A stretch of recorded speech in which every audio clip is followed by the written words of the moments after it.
咁跟住落嚟，我哋就做第16條，佢就俾咗 A、B 嘅 coordinates 我哋啦，然之後問翻 A.P 比 P.B 嘅 ratio 係幾多？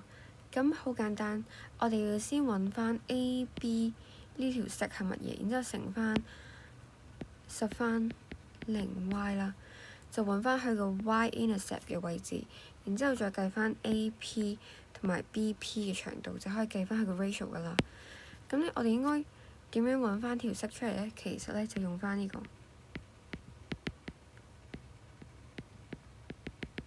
呢個咧係等於 slope 啦。咁即係我哋要計咗 A.B 嘅 slope 先。咁 A.B 嘅 slope 咧就係15減負3 over 4減18。咁即係 y2減y1 over x2減x1。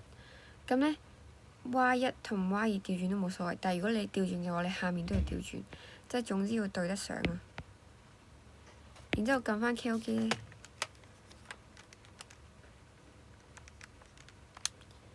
就計到9 over 11。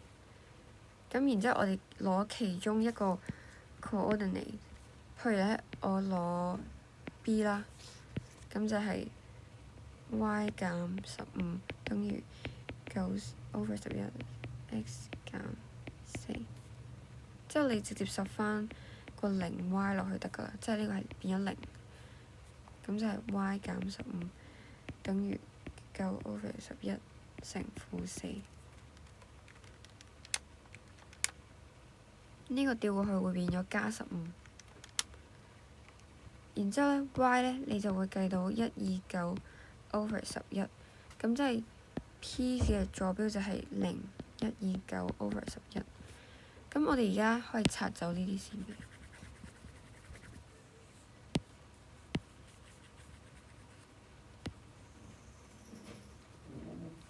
咁而家 A.P 同埋 B.P 嘅長度應該點樣計啊？其實咧就係咁樣嘅。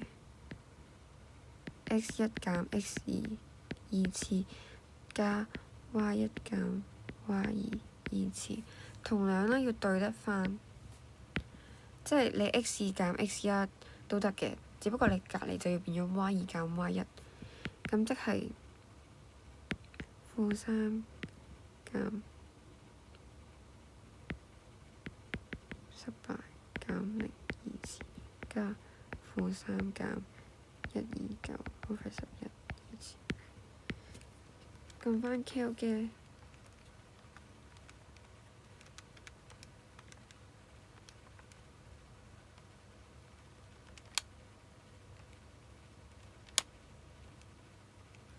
就會計到根號540.8925562。你可以 store 咗佢先嘅，然之後我哋計翻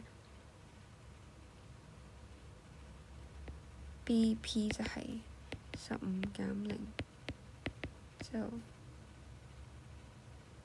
唔係4減0 2次15減129。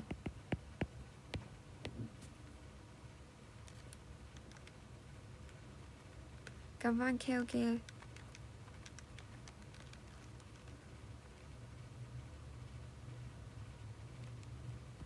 就會計到根號3232 over 121。咁咧，你將前面計到嘅540.8925562 over 翻，